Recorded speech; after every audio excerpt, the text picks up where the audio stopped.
Según las estadísticas proyectadas de la Asociación Estadounidense de Psicología, se dice que alrededor de 40% de las parejas casadas en los Estados Unidos se divorcian. Es un asunto de especial gravedad. Es un asunto serio. Y yo creo que lo más grave no es esa estadística proyectada, sino los datos que no se tienen en cuenta allí. ¿Cuántas parejas están unidas por un vínculo de unión libre, por ejemplo, que es otra manera de no comprometerse en el vínculo matrimonial? ¿Cuántas parejas cohabitan? Es otro término que se utiliza hoy en día, es decir, simplemente viven juntos y esporádicamente tienen una relación sentimental, pero no más viven juntos. Si tomáramos todo ese tipo de conductas modernas que se dan hoy en día y la combináramos con este dato, yo creo que tendríamos que decir que el matrimonio está en crisis. La realidad es que la institución del matrimonio que Dios nos dejó está en crisis. Ahora, usted podrá decir, bueno, en los tiempos de Jesús tuvo que ser mejor. Realmente no. En los tiempos de Jesús la situación no era mejor que hoy en día. Dentro del pueblo judío, vamos a ver, existía mucha liberalidad con respecto al tema del matrimonio. Sorprendente, ¿no? Para ser el pueblo donde el Señor había entregado su ley, es sorprendente que había tanta liberalidad sobre este tema. Y yo quiero entonces que traigan esa idea al Sermón del Monte, que es lo que estamos estudiando. Imagínense a Jesús en un monte donde tiene diferentes tipos de personas. Tiene a los hombres que habían deseado dejar a sus esposas allí, los que lo estaban pensando. Tiene algunas mujeres que estaban en esa situación de ¿en qué momento este hombre me va a dejar? En esa tensión. Más los que ya estaban separados. Así que el Señor va a poner aquí el dedo en la llaga. En el Sermón del Monte Él va a tocar un asunto que estaba, podríamos decir, al rojo vivo en ese momento. El Señor Jesús, hermanos, no crean que Él estaba escapando, que cuando Él daba sus enseñanzas, Él escapaba a los problemas del pueblo. Realmente Él tocaba temas que estaban sucediendo. Y uno de esos es el tema del matrimonio. De hecho, yo creo que algo que nos tiene que llamar la atención del Sermón del Monte es que en al mandamiento que Él le dedica 2 frases es al que está relacionado con no cometerás adulterio. Una la vimos hace 15 días y hoy le dedica otra. El tema es importante. Entonces, vamos a ver qué tenía nuestro Señor Jesucristo para decir con respecto al tema del matrimonio, el divorcio y el recasamiento. Hagamos una breve oración, entendiendo la importancia del tema. Señor, por favor, habla a nuestros corazones. Cuestiona toda idea errada que tengamos acerca del matrimonio. Ayúdanos a ver su importancia. Ayúdanos a ver que el divorcio no debería ser una idea que siquiera pasara por nuestras mentes, Señor. Pero también ayúdanos a ver en medio de todo esto la gracia, la misericordia y la compasión para quienes han sufrido las consecuencias de nuestras durezas de corazón, nuestra dureza de corazón. Ayúdanos a ver la importancia, Señor, la importancia de unirse a otra persona. Te lo pedimos en tu santo nombre. Amén. La enseñanza se va a llamar Jesús enseña acerca del divorcio y va a tener 3 partes, 3 puntos. Primero va a ser la introducción. El segundo, cuáles eran las enseñanzas de los fariseos. Había más de una enseñanza. Y el tercero, cuál era la enseñanza de Jesús. La introducción, las enseñanzas de los fariseos y la enseñanza de Jesús. Y quiero empezar introduciendo, recordando un poco lo que es el Sermón del Monte y lo que hemos visto. No vamos a tomar mucho tiempo aquí, pero lo quiero recordar porque es necesario que entendamos de qué viene hablando Jesús, que recordemos de qué viene hablando. Ya llevamos 15 enseñanzas en el Sermón del Monte y a lo mejor perdemos el hilo de qué es lo que está hablando Jesús. Recordemos que el Sermón del Monte empieza con las bienaventuranzas. en esas bienaventuranzas, el Señor nos dice qué es lo que sucede en las personas que Él trae a su reino. Entonces dice que ocurre pobreza de espíritu, que ocurre lamento por el pecado, que hay hambre y sed de justicia, que hay misericordia, que hay un deseo de extender el mensaje del Evangelio a otros. Eso es lo que sucede cuando el Señor nos trae hacia Él. Es la obra que el Espíritu hace en nosotros. Las bienaventuranzas son un resumen de lo que el Espíritu Santo hace en nosotros cuando nos trae a Cristo. Lo segundo es que esto que Jesús hace en nosotros tiene un propósito, y es servir como sal y luz. Sal para detener la corrupción, la maldad que hay en el mundo, luz para extenderse hacia otros. Y hemos visto entonces que el Señor Jesús de ninguna manera vino a reducir la ley. Es decir, el hecho de que Él nos trae por su Espíritu no quiere decir de que ahora no hay ley. No. Él vino a cumplir la ley, la cumple en nosotros al darnos su Espíritu, y ahora nos enseña cómo vivir de acuerdo a la ley de Dios. Ahora nos enseña cómo vivir. Y entonces, ahora que nos está enseñando cómo vivir, es que empiezan estos dichos que hemos estado viendo. Oyeron que fue dicho, pero yo les digo. En el oyeron que fue dicho era lo que decían los fariseos, lo que ellos enseñaban. En el yo les digo es lo que Jesús nos enseña. Él trae el sentido original de la Escritura, nos recuerda qué es lo que la Escritura decía y nos dice, bueno, así es como hay que vivir. Entonces, habiendo recordado lo que hemos visto, veamos cuál era la enseñanza de los fariseos y saduceos. Dice el verso 31. También se dijo, cualquiera que repudie a su mujer, que le dé carta de divorcio. Esa frase, cualquiera que repudie a su mujer, que le dé carta de divorcio, era la manera como los fariseos entendían básicamente la enseñanza del Antiguo Testamento. Y era como entendían Deuteronomio 24, versos 1 al 4. Ese es el pasaje del que toman la frase, del que la capturan. Entonces, ¿qué entendían los fariseos sobre el divorcio? Básicamente ellos entendían que ese pasaje de Deuteronomio ordenaba divorciarse. Y que si había algo indecente, si había algo que no gustaba de la pareja, en este caso la mujer, ya explicaré por qué. Si no había algo que gustara de la mujer, entonces lo que tenía que hacer el hombre era divorciarse. O sea, el divorcio era la orden. Así lo entendían los fariseos. Ahora, el punto de los fariseos se comienza a complicar un poco porque ellos no estaban de acuerdo en qué era ese algo que podía ser indecente, ese algo que podía molestar al hombre. Habían dos escuelas, unos más liberales y otros más conservadores. ¿Qué decían los fariseos más liberales? Ellos decían, cualquier cosa que ofenda al hombre es motivo de divorcio.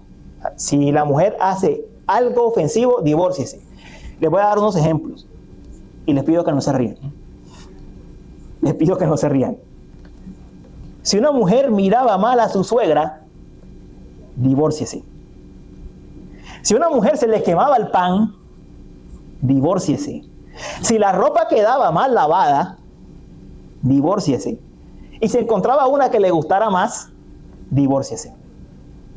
Esa era la enseñanza de aquella época. Ustedes me dirán, ¿dónde sacó eso? Eso está en los libros de historia, en el libro de Josefo, de hecho, está esta enseñanza, que ellos enseñaban estas cosas.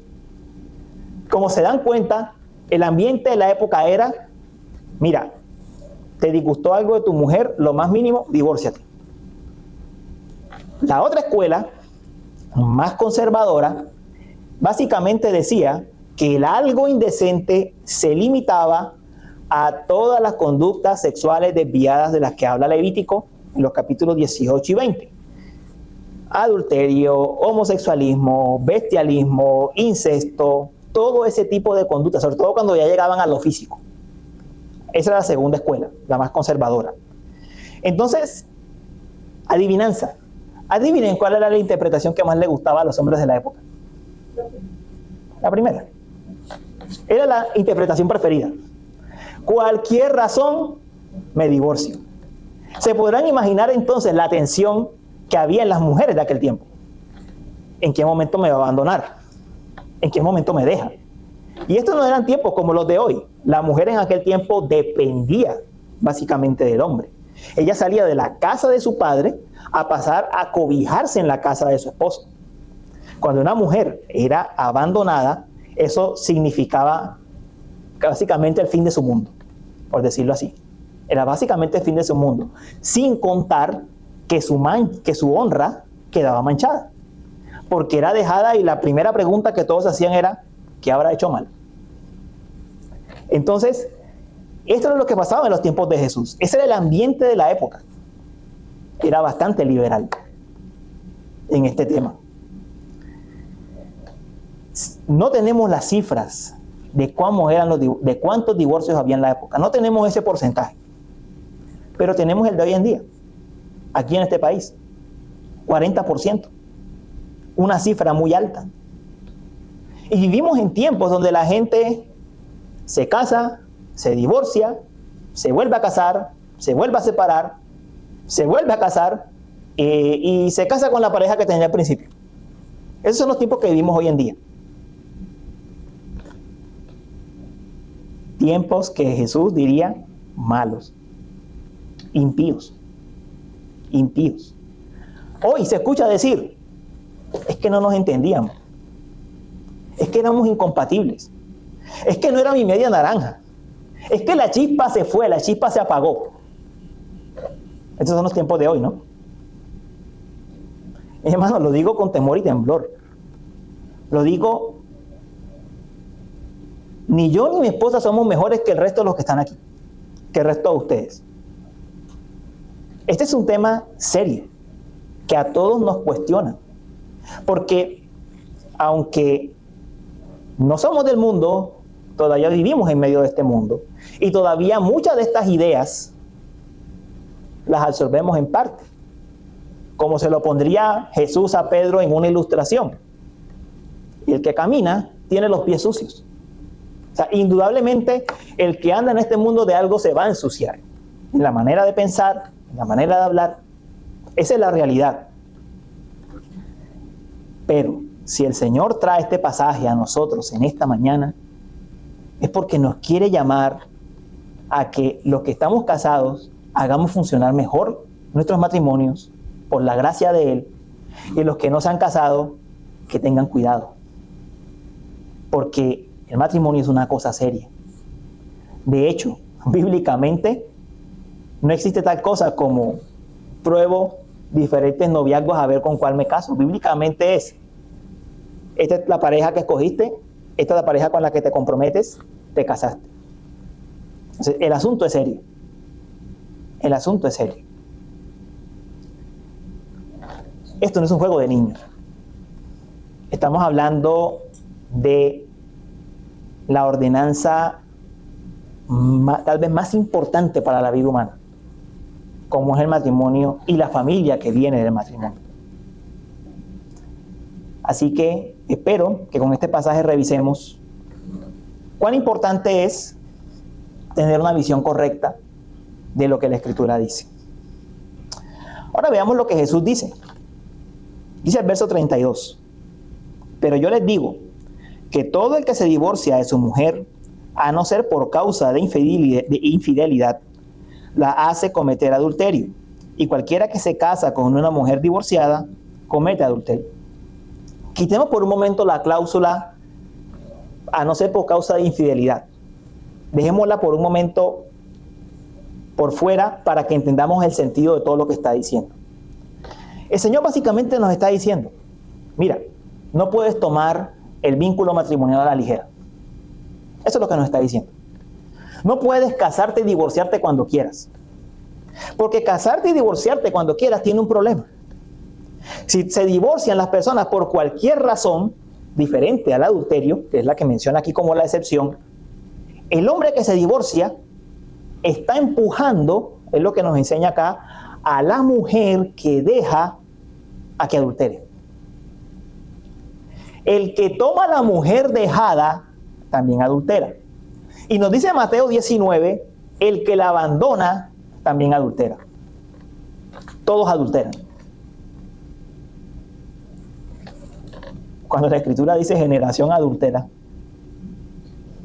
Yo sé que en un sentido lo dicen desde el punto de vista espiritual, pero si tomáramos eso y lo miramos desde el punto de vista de Dios, wow, estamos en tiempos así. Él dice, el divorcio es lo peor, porque todos los involucrados caen en adulterio. Así de sencillo. Eso es lo que Jesús enseña. Entonces, para comprender mejor el por qué Jesús enseña esto, por qué es tan serio el tema del divorcio y que todos los involucrados terminan adulterando, yo los invito a que veamos un pasaje que es como la versión larga de este pasaje corto que estamos viendo. Y está en el mismo Evangelio de Mateo, capítulo 19, versos 3 al 12. Mateo 19, 3 al 12, página 1003.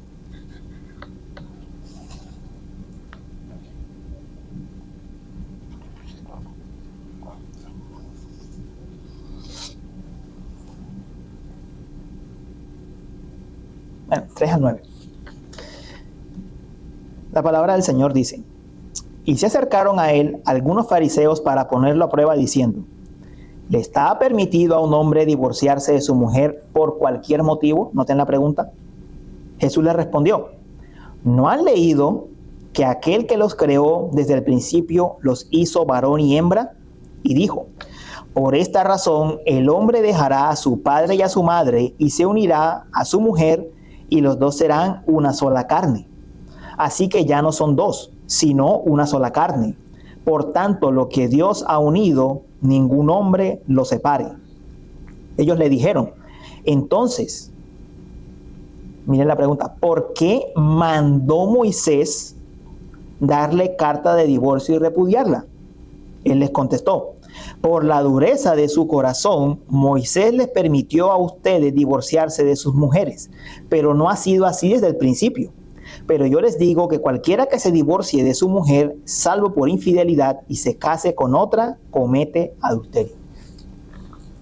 Esa es la versión extensa del pasaje. Y en esta versión extensa Jesús nos explica muchas más cosas.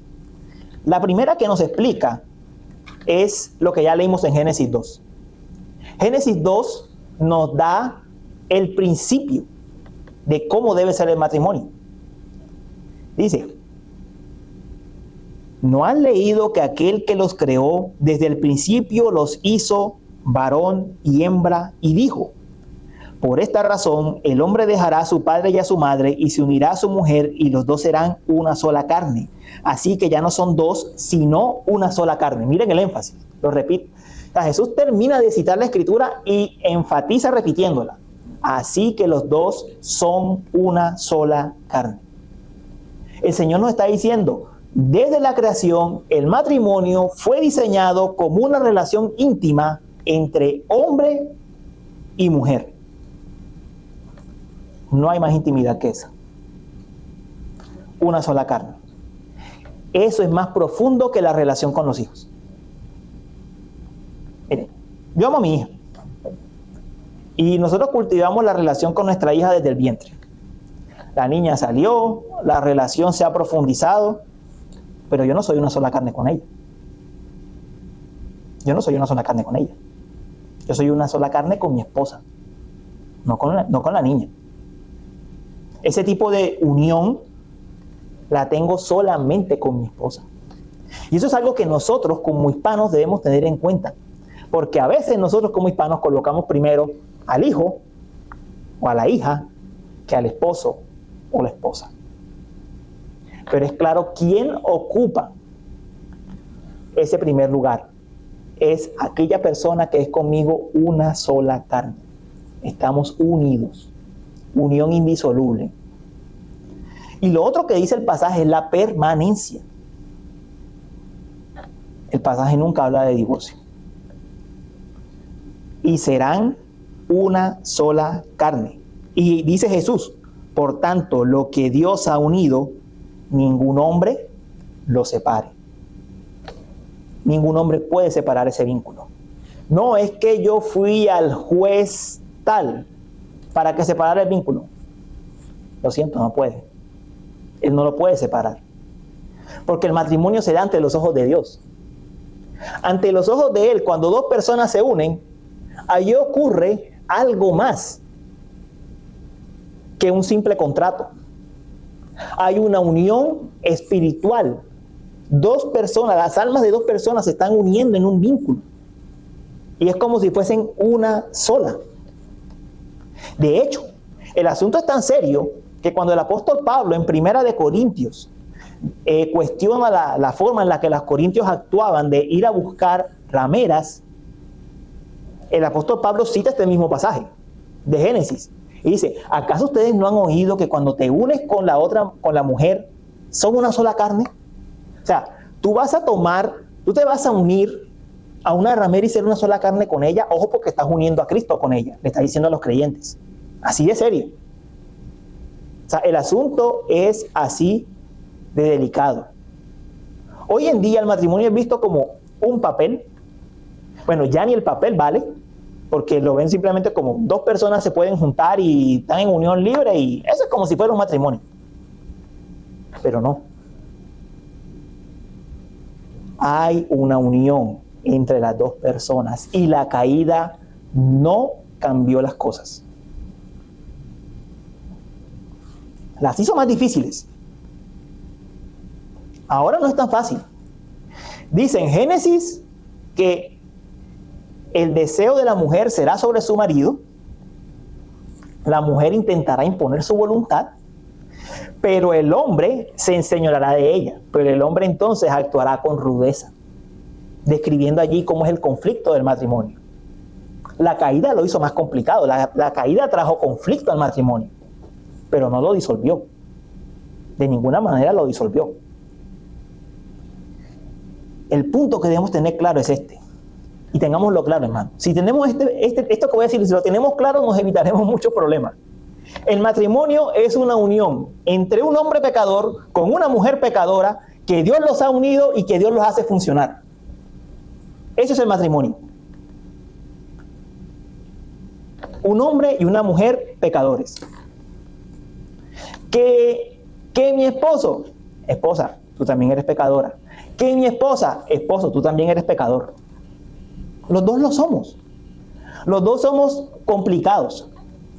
Los dos somos difíciles. Los dos queremos imponer nuestra voluntad. Lo dice Génesis. Ella querrá colocar su deseo sobre su marido y él se va a enseñorear de ella. Es lo que enseña Génesis, es lo que va a pasar, es el conflicto que ocurre. Pero eso no cambia la institución del matrimonio. Es un pacto entre un hombre y una mujer donde Dios está en el medio. Y mis hermanos, Dios es el que sostiene ese pacto.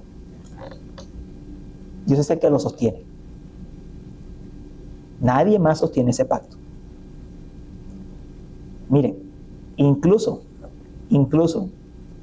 entre familias no cristianas, donde al menos se tenía o se tiene a Dios en cuenta en lo que tiene que ver con el matrimonio permanece.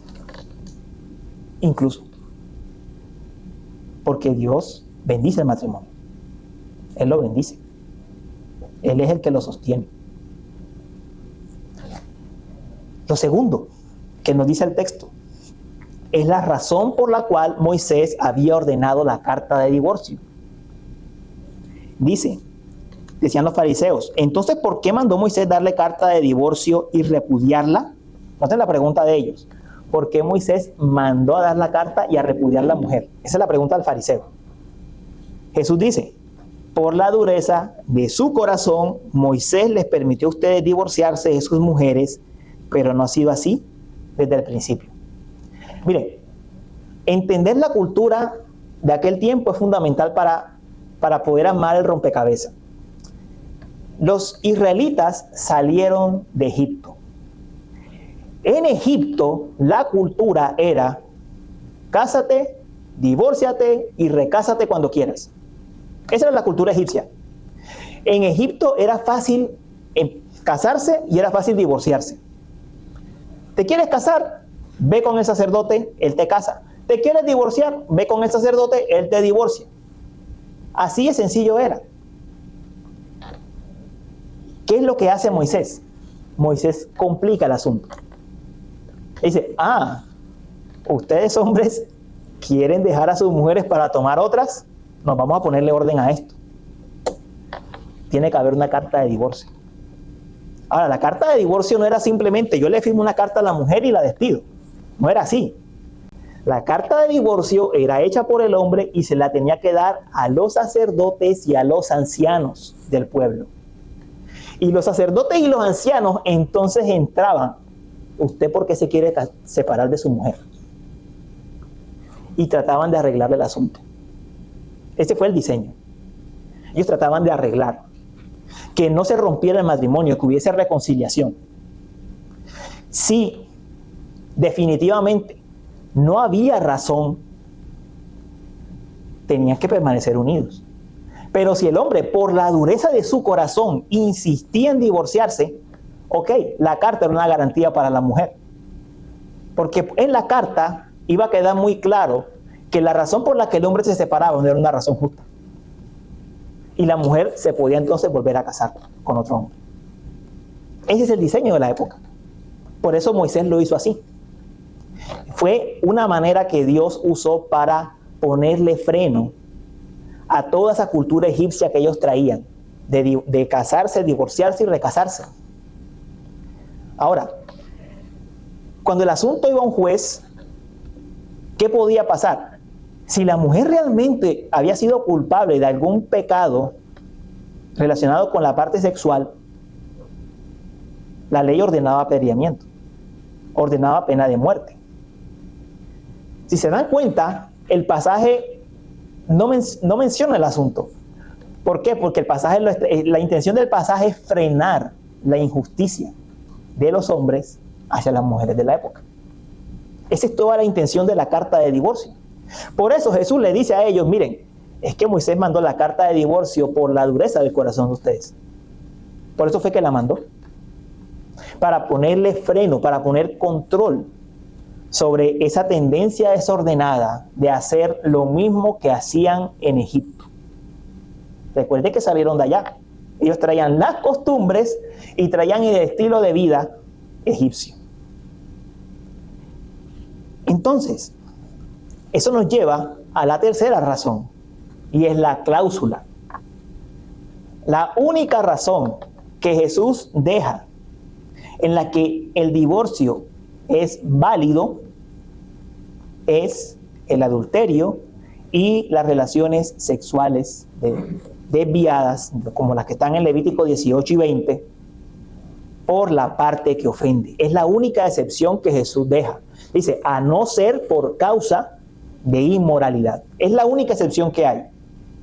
La palabra inmoralidad ahí es porneia, de donde viene la palabra pornografía.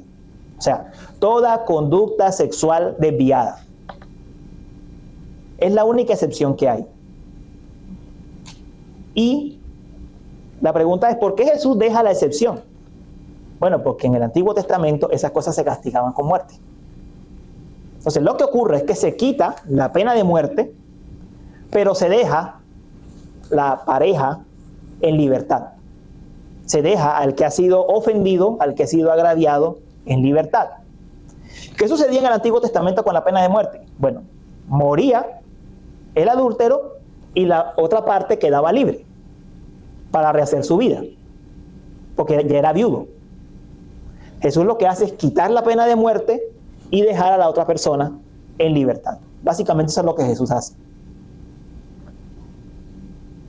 Y hay una razón más que tengo que mencionar. Está en 1 Corintios 7, verso 15. Y es el caso de dos personas que eran no creyentes. Una de ellas llega a la fe, el otro no.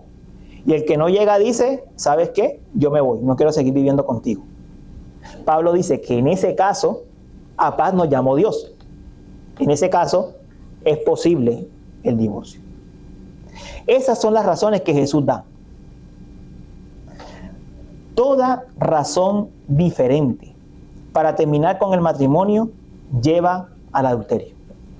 Toda razón diferente lleva al adulterio. El Señor solo lo permitió por esa razón que vimos. Y ojo, aquí quiero ser claro con el lenguaje. El Señor lo permitió, no lo ordenó. ¿Qué quiero decir con eso? Lo que quiero decir es que el Señor no está diciendo, como decían los fariseos, tu pareja hizo algo, de una busca el divorcio. Jesús no está diciendo eso. No es lo mismo, ojo, una persona que cae una vez a una que practica este tipo de pecados, que adultera continuamente, que practica el bestialismo o que practica la homosexualidad. No es lo mismo que el que lo practica al que alguna vez cayó. Hay una diferencia en la Biblia en eso. Al que cae una vez, al que practica continuamente. La Biblia dice, ¿hay alguien que tiene esto como práctica continua y no se arrepiente? Allí es posible el divorcio. Pero tu pareja cayó una vez, bueno, el primer camino no debería ser el divorcio. El primer camino debería ser la reconciliación. Yo sé que el tema duele, porque lo que estamos tocando son los sentimientos humanos. Pero el Señor nos está llamando precisamente a ver su gracia. ¿Cuántas ofensas no hemos cometido nosotros con el Señor? Y Él nos perdona. Las ofensas que nosotros hemos cometido con el Señor no son más grandes que lo que otra persona pueda cometer contra nosotros, ni siquiera nuestra esposa. ¿Y saben por qué? Porque la iglesia es la esposa del Señor Jesús. Si alguien ha roto un vínculo matrimonial, es la iglesia de Cristo. La iglesia de Cristo ha roto el vínculo con Cristo 1,000 veces. Y el Señor sigue amando a su iglesia. La sigue sosteniendo. La sigue cuidando. La sigue perdonando. Así que el Señor no nos está ordenando el divorcio. Lo está permitiendo en una situación extrema. Y aquí tenemos que atar los cabos sueltos para entender lo que Jesús está diciendo. Si un matrimonio de un creyente, el creyente es ofendido, ¿dónde debería ir el creyente primero? ¿A la iglesia o a los jueces? A la iglesia. ¿Y qué deberían hacer los ancianos o los pastores de la iglesia? ¿Buscar la qué? La reconciliación y la restauración. Así que el orden de Jesús no es, tu pareja cayó, ahora sí me libro de él, hace rato que quería hacerlo. No.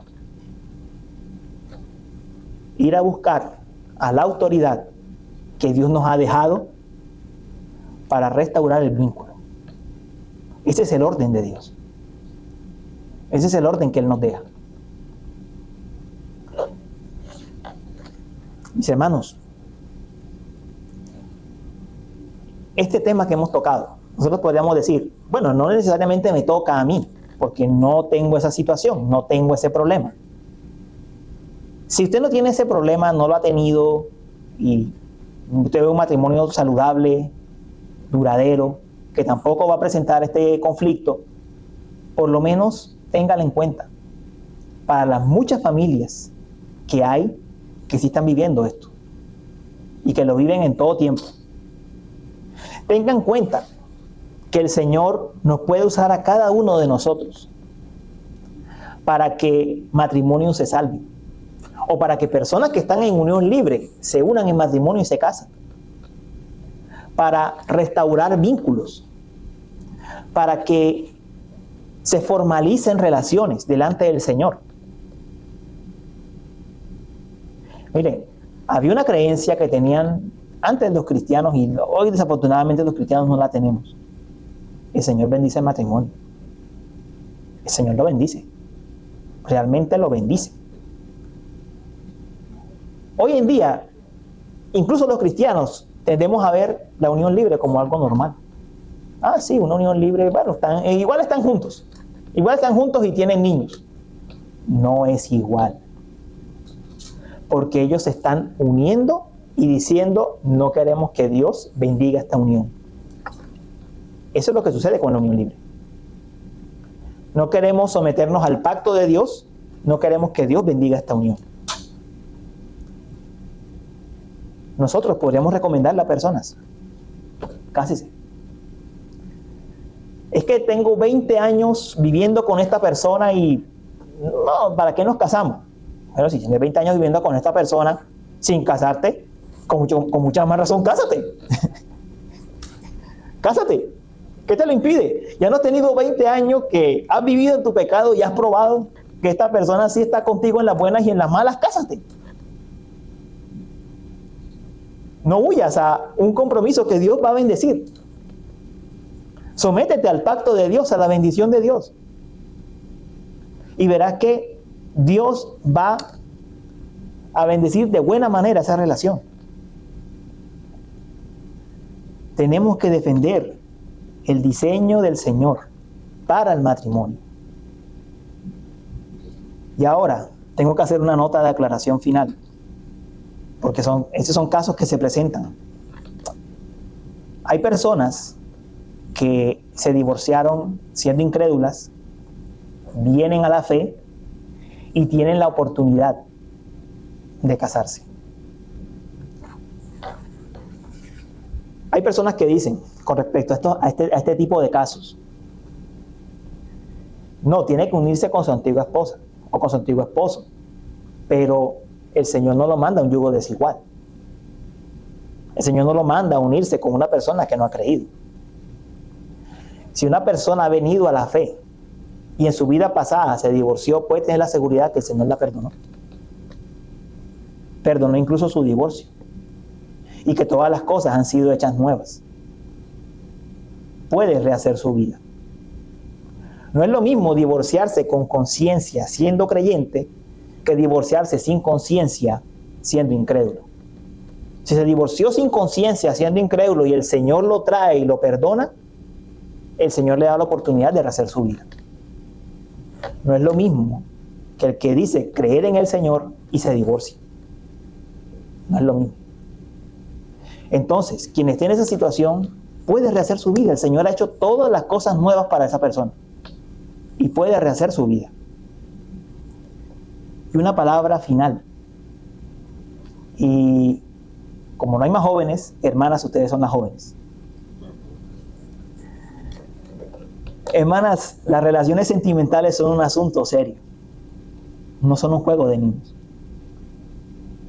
Bíblicamente, cuando se empieza una relación, es para casarse. Miren, ¿sabe por qué ocurre el desastre que vemos hoy de personas que se casan, se divorcian, se vuelven a casar y se vuelven a divorciar? Porque no toman este tema en serio. No toman este tema en serio. Los sentimientos engañan, el corazón engaña.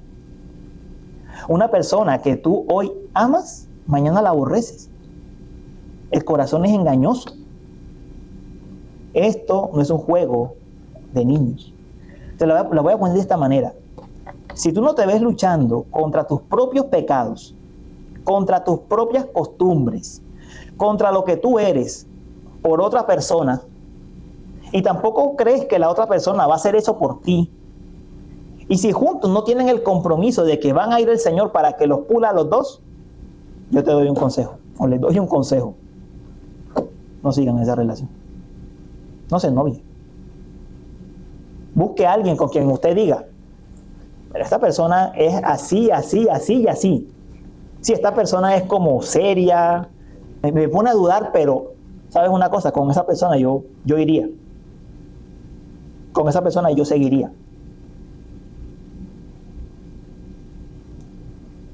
El noviazgo, para el noviazgo hay que utilizar la cabeza. Mira, pero el noviazgo es un asunto del corazón. No. Dios nos habla por su palabra. Y para entender la palabra hay que usar la cabeza. El noviazgo es un asunto de la cabeza. Hay que pensar bien. ¿Estás dispuesto a morir a ti mismo por esa persona? ¿A dejar tus gustos por esa persona? ¿A abandonar tus pecados por esa persona? Para que la relación funcione. ¿Crees que esa otra persona lo va a hacer por ti? ¿Crees que Dios va a bendecir esa unión? ¿Y los dos van a trabajar para que Dios bendiga la unión? Si no estás seguro de eso, no se metan por ese camino. no se metan por ese camino. Porque el único que hace funcionar el matrimonio es el Señor. Nadie más lo hace funcionar. Hermanos, esto ha sido un tema, y este es un tema que da para muchísimo más. Pero nos vamos a mantener en el límite del pasaje, hasta donde el pasaje llega. Ya habrá otras porciones de la Escritura que hablarán especialmente y con más profundidad aún del matrimonio solamente. Por hoy nos mantendremos en el tema del divorcio y recasamiento como Dios nos ha dicho. Y quiero terminar con una frase que dijo, o con una idea que alguna vez dejó el pastor John Stott sobre este tema y debe resonar en nuestra cabeza. Dice: personalmente, cada vez que alguien pide hablar conmigo sobre el divorcio, desde hace algunos años me he negado rotundamente a hacerlo. He establecido la regla de no hablar nunca con nadie sobre el divorcio hasta que primero haya hablado con él o con ella sobre otros dos temas: el matrimonio y la reconciliación. A veces ocurre que cuando hablo primero de esos dos temas, ya no hay que hablar del divorcio. Que esa sea la regla. La persona viene a preguntar, ¿me puedo divorciar? La pregunta que nos deberíamos hacer es: ¿comprendes lo que es un matrimonio delante de Dios? ¿Entiendes lo que significa perdonar a tu pareja? Esas son las dos primeras preguntas que nos debemos hacer y que le debemos hacer a las demás personas cuando vienen a preguntar sobre estas cosas.